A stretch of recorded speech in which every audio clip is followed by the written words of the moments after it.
പ്രിയങ്ക ഗാന്ധി അല്പസമയത്തിനകം സംസാരിക്കുമെന്നാണ് മനസ്സിലാക്കാൻ കഴിയുന്നത്. നേരത്തെ രാഹുൽ ഗാന്ധിക്ക് ഉപഹാരം സമ്മാനിച്ചു. അതിനുശേഷം ഈ പരിപാടിയിൽ പങ്കെടുത്ത പ്രമുഖരെ ആദരിക്കുകയും ചെയ്തു രാഹുൽ ഗാന്ധി. ഇപ്പോൾ പ്രിയങ്ക ഗാന്ധി സംസാരിക്കുന്നു.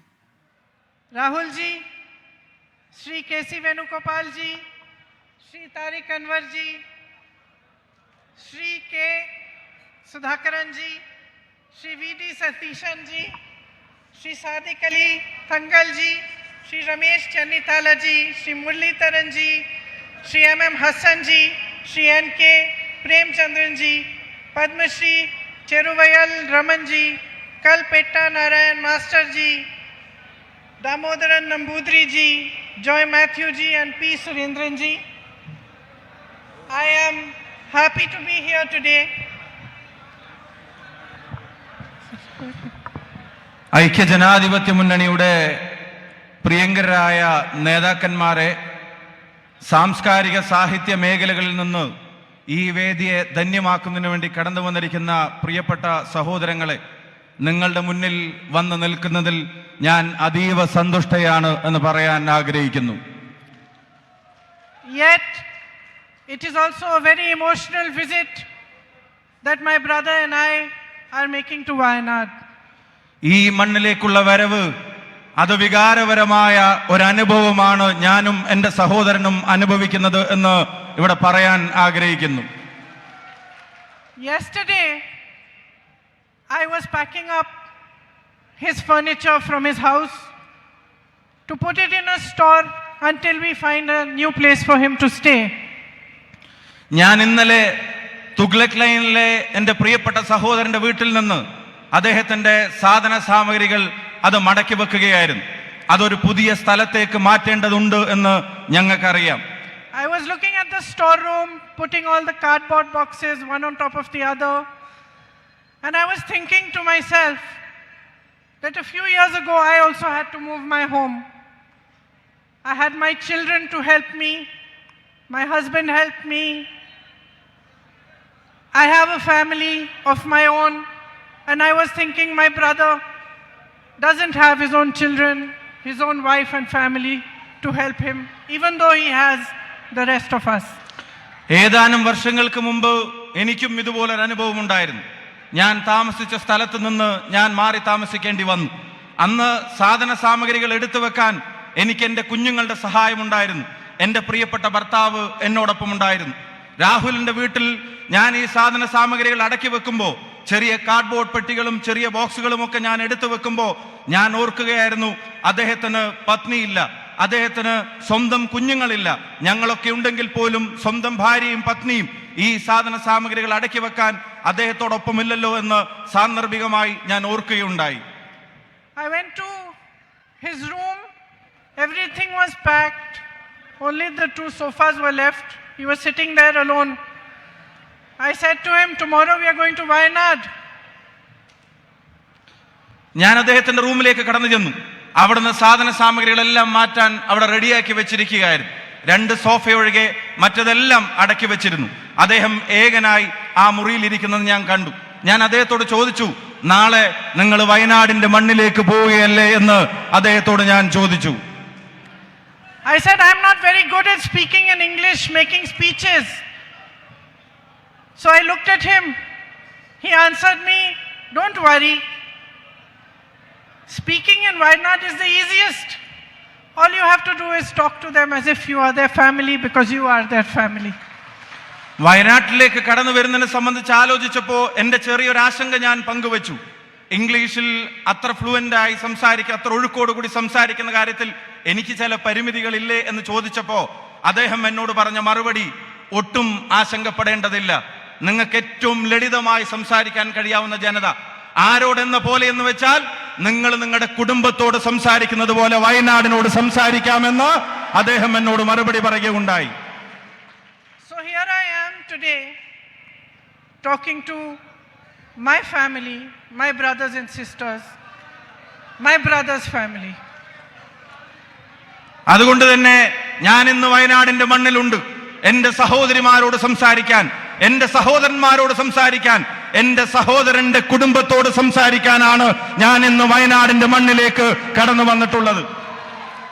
I don't know if you remember, but one of the first times I came here during the 2019 election, I gave a speech in which I told you a lot of things about my brother which I thought people did not know.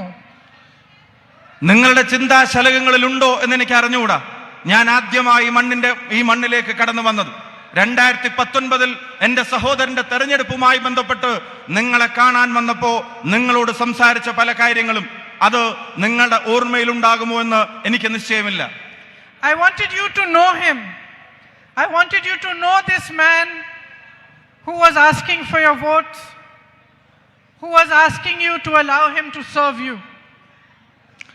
നിങ്ങളുടെ വോട്ടുകൾ അഭ്യർത്ഥിച്ചു വരുന്ന ഈ മനുഷ്യനെ, എൻ്റെ സഹോദരനെ അകവും പുറവും നിങ്ങൾ അറിയണം എന്ന് ഞാൻ ആഗ്രഹിച്ചു. നിങ്ങളുടെ വോട്ടുകൾ തേടി വരുന്ന മനുഷ്യൻ, ആ മനുഷ്യന്റെ ഉള്ള് അതെന്താണെന്ന് നിങ്ങൾ തിരിച്ചറിയണമെന്ന് അന്ന് ഞങ്ങൾ ആഗ്രഹിച്ചിരുന്നു. But today, almost 4 years later, I know that you know Rahul. ഇന്ന് 4 വർഷത്തിനിപ്പുറം തിരിഞ്ഞു നോക്കുമ്പോ എനിക്ക് ബോധ്യമുണ്ട്, എനിക്ക് വിശ്വാസമുണ്ട്, ഞാൻ മനസ്സിലാക്കുന്നു മറ്റാരേക്കാൾ നന്നായി നിങ്ങൾക്ക് രാഹുൽ ഗാന്ധിയെ അറിയാം എന്നുള്ളത് വയനാടിന്റെ മണ്ണിൽ നിൽക്കുമ്പോ എന്റെ ആത്മവിശ്വാസമാണ്. You know that he is an honest man, unafraid to speak the truth. നിങ്ങൾക്കറിയാം രാഹുൽ ഗാന്ധി സത്യസന്ധനായ ഒരു മനുഷ്യനാണ്. സത്യം ആരുടെ മുഖത്ത് നോക്കി വിളിച്ചു പറയാനും ഒരു ലേശം പോലും ഭയമില്ലാത്ത ധീരനായ ഒരു മനുഷ്യനാണ് പ്രിയപ്പെട്ട Rahul. You know that he is a brave man, undaunted by the power of those who want to silence him. നിശബ്ദനാക്കാൻ ശ്രമിക്കുന്നവരുടെ ശക്തി ഏതാണെങ്കിലും, ഏത് ഭരണകൂടത്തിന്റെ ഏത് ശക്തിയുടെ മുമ്പിലും ധീരതയോടെ സത്യത്തിനു വേണ്ടി നിലകൊള്ളാൻ കഴിയുന്ന സ്ഥൈര്യമുള്ള മനുഷ്യനാണ് പ്രിയപ്പെട്ട രാഹുൽ എന്നുള്ളത് നിങ്ങൾക്ക് ബോധ്യപ്പെട്ട് കഴിഞ്ഞിരിക്കുന്നു. You know that he is a compassionate man, always ready to hear about your life, your struggles, and to lend you a helping hand. ജീവിതത്തിന്റെ രണ്ടറ്റം കൂട്ടിമുട്ടിക്കാൻ ശ്രമിക്കുന്ന ജനതയുടെ പരിവേദനങ്ങൾ, അവരുടെ സങ്കടങ്ങൾ, അവരുടെ വിഷമങ്ങൾ, അത് സഹാനുഭൂതിയോടെ കേൾക്കാൻ, നിങ്ങൾക്ക് ചെവി തരാൻ നിങ്ങൾ ഒരാളാവാൻ എപ്പോഴും മനസ്സുള്ളൊരു നേതാവാണ് പ്രിയങ്കരനായ Rahul Gandhi. You know that he has worked hard for you. He has raised your issues, tried to resolve your problems. He has stood by you through your difficult times, and you have stood by him through his. നിങ്ങളുടെ പ്രയാസങ്ങളിൽ അദ്ദേഹം താങ്ങായി നിങ്ങളോടൊപ്പം ഉണ്ടായിരുന്നു. നിങ്ങളുടെ കഷ്ടപ്പാടുകളിൽ അദ്ദേഹം തണലായി നിങ്ങളോടൊപ്പം ഉണ്ടായിരുന്നു. ഈ നാട് നൽകിയ വോട്ടിന്റെ പേരിൽ പ്രകൃതി ദുരന്തം ഉൾപ്പെടെ വന്നിറങ്ങിയപ്പോ അതിന് നിങ്ങളോടൊപ്പം ഒരു ജനതയോടൊപ്പം നിൽക്കാൻ ആർജവത്തോടെ നിന്നൊരു ജനപ്രതിനിധിയാണ് നിങ്ങളെന്ന് അദ്ദേഹമെന്ന് ഞങ്ങൾക്ക് നല്ല ബോധ്യമുണ്ട്. അതേസമയം തന്നെ അദ്ദേഹത്തിന്റെ മുമ്പിൽ പ്രതിസന്ധികൾ തീർക്കാൻ ഭരണകൂടം ശ്രമിക്കുമ്പോഴും നിങ്ങൾ അദ്ദേഹത്തോടൊപ്പം പാറ പോലെ ഉറച്ചു നിൽക്കുന്നു എന്നുള്ളതാണ് ഈ ജനതയുടെ പ്രത്യേകത എന്നും ഞങ്ങൾ തിരിച്ചറിയുന്നു. You elected him, and now a court in Gujarat has passed a judgment after which the government has disqualified him from parliament as your MP. ഗുജറാത്തിൽ ഒരു കോടതി അദ്ദേഹത്തിനെതിരെ പാസാക്കിയ ഒരു നിയമ നടപടിയുടെ പേരിൽ ഇന്ത്യയുടെ പാർലമെന്റിനകത്ത് നിന്ന് അദ്ദേഹത്തിന്റെ അംഗത്വം എന്ന യോഗ്യത അതില്ലാതാക്കാൻ ഭരണകൂടം ശ്രമിച്ചത് നിങ്ങൾക്കറിയാം.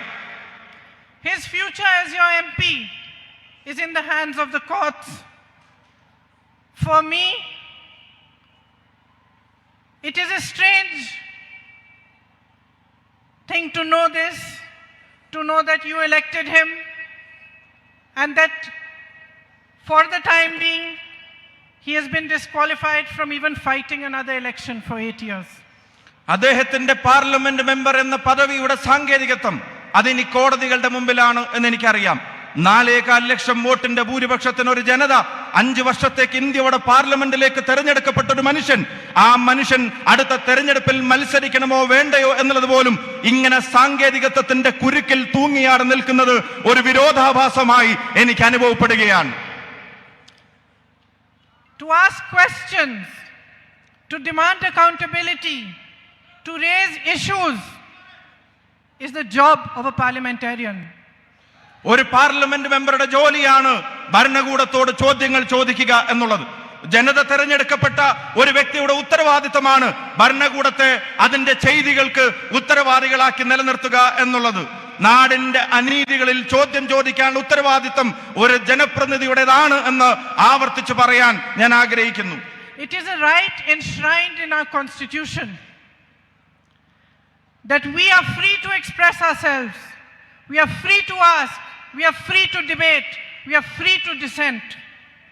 ഇന്ത്യയുടെ ഭരണഘടന നമുക്ക് നൽകുന്ന അവകാശങ്ങളുണ്ട്. അത് നമ്മുടെ സ്വതന്ത്രമായ അഭിപ്രായ പ്രകടനത്തിന്റെ അവകാശങ്ങളാണ്. അത് സ്വതന്ത്രമായ ചർച്ചകൾക്കുള്ള അവകാശങ്ങളാണ്.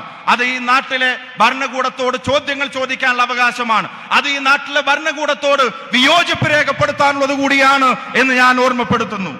I find it even stranger that a whole government, every minister, every MP, even the Prime Minister himself, finds it acceptable and appropriate to malign and mercilessly attack one man just because he asked a question they could not respond to. കൂടുതൽ ഞാൻ പറയാൻ ആഗ്രഹിക്കുന്നു, വിരോധാഭാസമെന്ന് ഞാൻ പറയട്ടെ.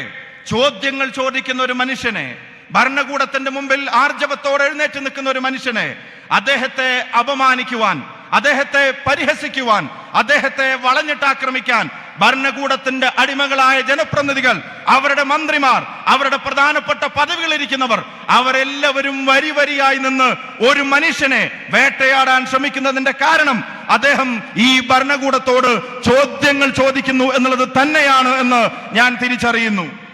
But then, my brothers and sisters, the truth is always uncomfortable, especially for those who lie, for those who unleash an industrial scale of propaganda against anyone who dares to question them.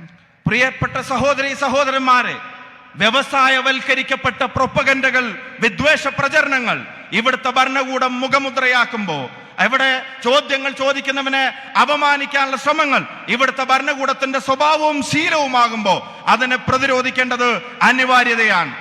Our nation was built on the foundation of truth, of non-violence, equality and justice. സത്യത്തിന്റെ അടിത്തറയിൽ, സമത്വത്തിന്റെ വിശാലതയിൽ, നീതിബോധത്തിന്റെ ഉത്തമ ശൃംഖങ്ങളിൽ രൂപം കൊണ്ട ഒരു രാജ്യമാണ്, ഒരു ദേശമാണ് India എന്ന് ഞാൻ ഓർമ്മപ്പെടുത്തുന്നു. Our fight for freedom was called Satyagraha. It was a fight for truth. സത്യത്തിന് വേണ്ടിയുള്ള പോരാട്ടങ്ങൾ, ആ പോരാട്ടങ്ങളുടെ ചരിത്രമായിരുന്നു ഇന്ത്യയുടെ മണ്ണിൽ നടന്ന സത്യാഗ്രഹ സമരങ്ങൾ, നീതിക്ക് വേണ്ടിയുള്ള പോരാട്ടങ്ങൾ. The parliament, the judiciary, the media, these were institutions built to protect these freedoms. ഈ നാട് അനുഭവിക്കുന്ന സ്വാതന്ത്ര്യങ്ങൾ, ആ സ്വാതന്ത്ര്യങ്ങൾ അത് സംരക്ഷിച്ചു പിടിക്കാൻ വേണ്ടിയാണ് ഇന്ത്യക്കൊരു പാർലമെന്റ് ഉണ്ടായത്. ആ നീതിബോധം ഉയർത്തിപ്പിടിക്കുന്നതിന് വേണ്ടിയാണ് ഇന്ത്യക്കൊരു കോടതി സംവിധാനങ്ങൾ, നിയമ സംവിധാനങ്ങൾ ഉണ്ടായത്. അവിടെ വരുന്ന പോരായ്മകളെ തുറന്നെഴുതുന്നതിന് വേണ്ടിയാണ് ഇന്ത്യയിൽ ജനാധിപത്യത്തിൻ്റെതായ ഒരു മാധ്യമ സംസ്കാരത്തെ നാം കെട്ടിപ്പടുത്തിയെടുത്തത്. Yesterday, while watching television, I heard some ministers of the BJP saying that the Congress party has taken one man's issue and is making it out of to be an issue of democracy. ഇന്നലെ ബിജെപിയുടെ ചില മന്ത്രിമാർ, ബിജെപിയുടെ ചില നേതാക്കന്മാർ അവർ ടിവിയിലൂടെ പറയുന്നത് ഞാൻ കേൾക്കാനിടയായി. കോൺഗ്രസ് പ്രസ്ഥാനം ഒരു വ്യക്തിയുടെ പ്രശ്നത്തെ പൊക്കിപ്പിടിച്ചു വരുന്നു, ആ വ്യക്തിയുടെ പ്രശ്നം അത് ഇന്ത്യയുടെ പ്രശ്നമാക്കി വളർത്താൻ അവർ ശ്രമിക്കുകയാണ് എന്ന് ഇന്നലെ ചില ബിജെപി നേതാക്കന്മാർ പറയുന്നത് ഞാൻ കേൾക്കാനിടയായി. It seems to me to be exactly the opposite. The entire government and the BJP are trying to turn our democracy upside down just to protect one man. His name is Gautam Adani. പക്ഷേ എനിക്ക് അനുഭവപ്പെട്ടത് മറ്റൊരു രീതിയിലാണ്.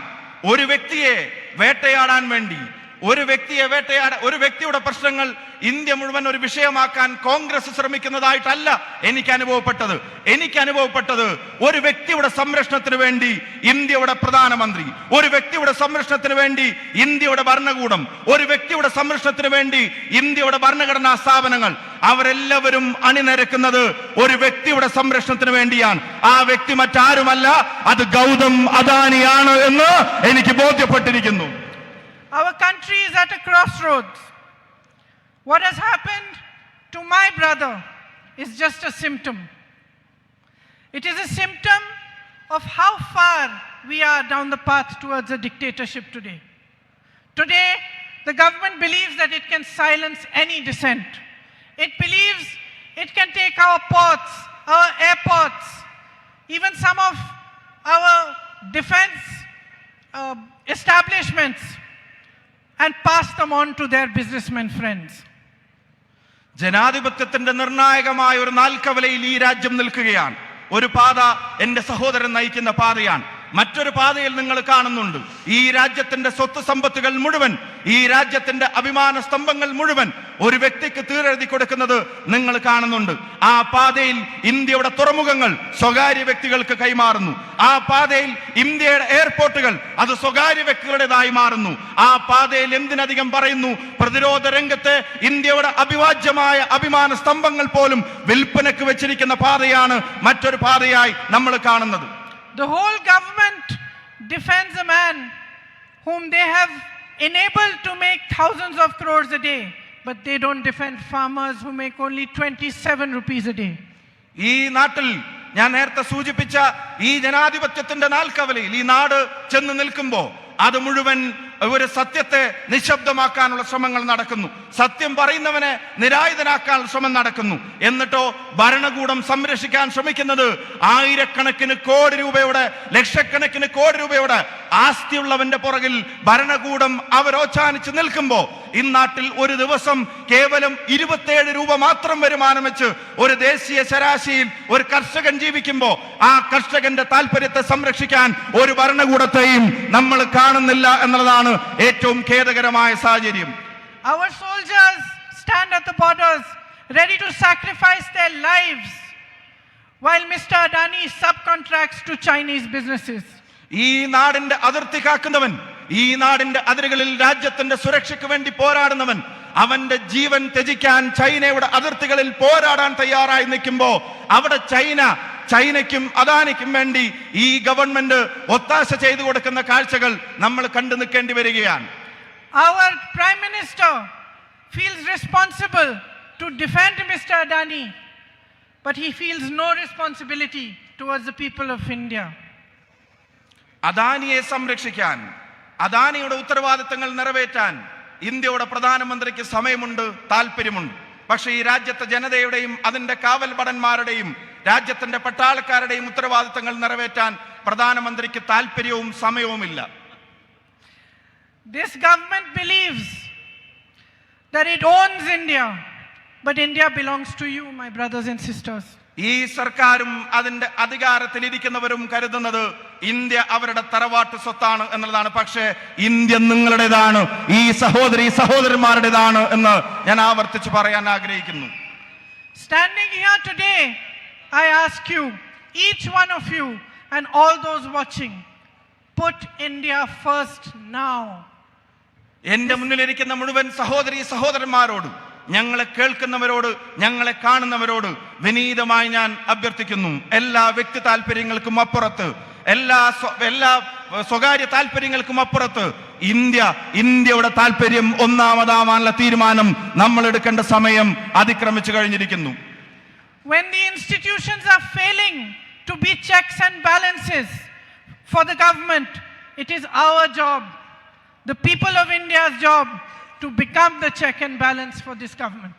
ജനാധിപത്യ സംവിധാനങ്ങളുടെ സന്തുലിതാവസ്ഥ നഷ്ടപ്പെടുന്ന ഒരു സാഹചര്യത്തിൽ അവയെ സംരക്ഷിക്കാൻ ഭരണഘടനാ സ്ഥാപനങ്ങൾ ദയനീയമായി പരാജയപ്പെടുമ്പോൾ, അവർ വെറും നോക്കുകുത്തികളാകുമ്പോൾ ഈ നാടിന്റെ ജനാധിപത്യ ബോധത്തെ സംരക്ഷിക്കാനുള്ള ഉത്തരവാദിത്വം ഇന്ത്യയുടെ ജനതയുടെ മേലെ വന്നു ചേരുകയാണ്, നമ്മുടെ മേലിൽ അത് വന്നു ചേരുകയാണ്. Aren't you tired of watching the Prime Minister change costumes every day and having no change in your own lives, having no future to think of? There are jobs required. The government is doing nothing about it. Prices are soaring. Every day is a difficulty, a new struggle, and yet there is no accountability. പ്രിയമുള്ളവരെ, ജീവിതം ദുസ്സഹമായി ജനതയുടെ മുമ്പിൽ മാറുന്നു. Rocket പോലെ ഈ നാട്ടിലെ സാധന സാമഗ്രികളുടെ വില അത് ഉയർന്നുകൊണ്ടേയിരിക്കുകയാണ്.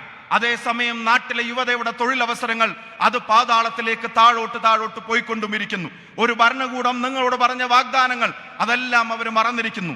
ഇന്ന് തൊഴിലിനെ സംബന്ധിച്ച്, ജനങ്ങൾക്ക് താങ്ങാൻ കഴിയാത്ത വിലക്കയറ്റത്തെ സംബന്ധിച്ച് നിങ്ങളോട് സമ്മതിക്കാൻ, അതിനൊരു ഭരണകൂടത്തിന്റെ ഉത്തരവാദിത്തങ്ങൾ നിറവേറ്റാൻ ഈ പ്രധാനമന്ത്രിയും ഈ ഭരണകൂടവും ദയനീയമായി പരാജയപ്പെട്ടിരിക്കുകയാണ്.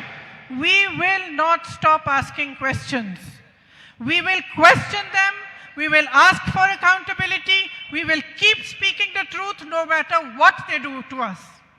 ജനങ്ങളോടുള്ള പ്രതിബദ്ധതയെ സംബന്ധിച്ചുള്ള ചോദ്യങ്ങൾ, ആ ചോദ്യങ്ങൾ നിലക്കുന്നില്ല. ആ ചോദ്യങ്ങൾ നമ്മൾ അവസാനിപ്പിക്കുന്നില്ല. നമ്മൾ ചോദ്യങ്ങൾ ചോദിച്ചുകൊണ്ടേയിരിക്കും. ഈ ഭരണകൂടത്തോട്, അതിന്റെ തലപ്പത്തിരിക്കുന്നവരോട്, ജനങ്ങളോടുള്ള പ്രതിബദ്ധതയെ സംബന്ധിച്ച്, അതിൽ വരുന്ന വീഴ്ചകളെ സംബന്ധിച്ച്, അതിനെ സംബന്ധിച്ചുള്ള നമ്മുടെ ചോദ്യങ്ങൾ, ആ ചോദ്യങ്ങൾ എന്തിന്റെ പേരിലും ഒന്നിന്റെ മുന്നിലും നിലയ്ക്കാൻ പോകുന്നില്ല. You in Wayanad are showing the country the way. They are trying to silence my brother. You have become his voice. Wayanad രാജ്യത്തിന്റെ മുമ്പിൽ പുതിയ പാതകൾ വെട്ടിത്തെളിക്കുകയാണ്. നിശബ്ദനാക്കാൻ, രാഹുൽ ഗാന്ധിയെ നിശബ്ദനാക്കാൻ ഭരണകൂടം ശ്രമിക്കുമ്പോൾ, അദ്ദേഹത്തെ നിരായുധനാക്കാൻ ഭരണകൂടം ശ്രമിക്കുമ്പോൾ, അദ്ദേഹത്തിന്റെ ശബ്ദമായി വയനാടിന്റെ ജനത ഇന്ന് മാറിയതുപോലെ രാജ്യം ഒന്നടങ്കം ആ ശബ്ദം ഏറ്റെടുക്കും. They disqualify him from parliament and you come here in huge numbers to receive him and show him your support.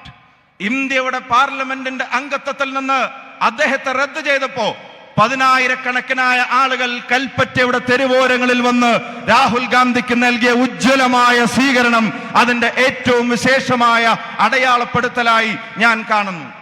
They ask him to leave his home and thousands of you open your houses and urge him to take them to stay in your own homes.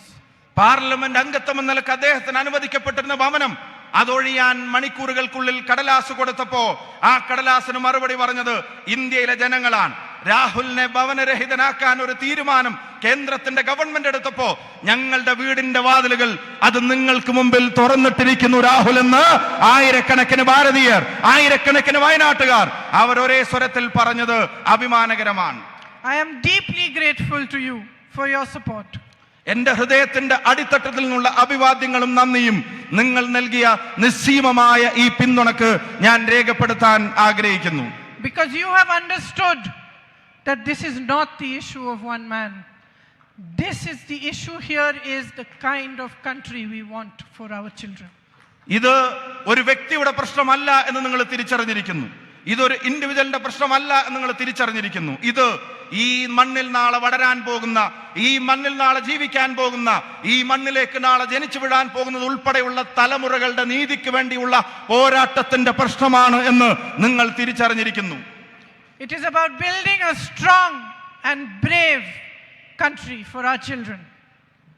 It is about building a country in which everybody is free to express dissent, to ask for accountability, and a true democracy is established again. അതിശക്തമായി ചോദ്യങ്ങൾ ചോദിക്കാൻ, ഭരണകൂടങ്ങളുടെ ഉത്തരവാദിത്തങ്ങൾ അവരെ ഓർമ്മപ്പെടുത്താൻ, ജനാധിപത്യ ബോധത്തോട് സത്യസന്ധമായ നീതി പുലർത്താൻ ഒരു തലമുറ ആഗ്രഹിക്കുന്നുണ്ടെങ്കിൽ ആ തലമുറക്ക് വേണ്ടി കരുത്തുറ്റൊരു രാജ്യത്തെ അതിനെ സൃഷ്ടിക്കാനുള്ള ഒരു പോരാട്ടത്തിന്റെ ഭാഗമാണ് പ്രിയപ്പെട്ട രാഹുൽ ഗാന്ധി നടത്തിക്കൊണ്ടിരിക്കുന്നത്. Thank you for your patriotism.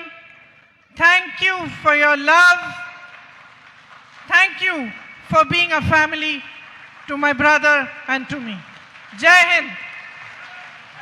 നിങ്ങളുടെ ദേശീയതക്ക്, നിങ്ങളുടെ അതിരുകളില്ലാത്ത പിന്തുണക്ക്, ഒരു കുടുംബം പോലെ തോളോട് തോൾ ചേർന്ന് നടന്നതിന് എനിക്കും എൻ്റെ സഹോദരന്റെയും പേരിൽ ഹൃദയം നിറഞ്ഞ നന്ദി 1000 തവണ ഞാൻ രേഖപ്പെടുത്താൻ ആഗ്രഹിക്കുന്നു.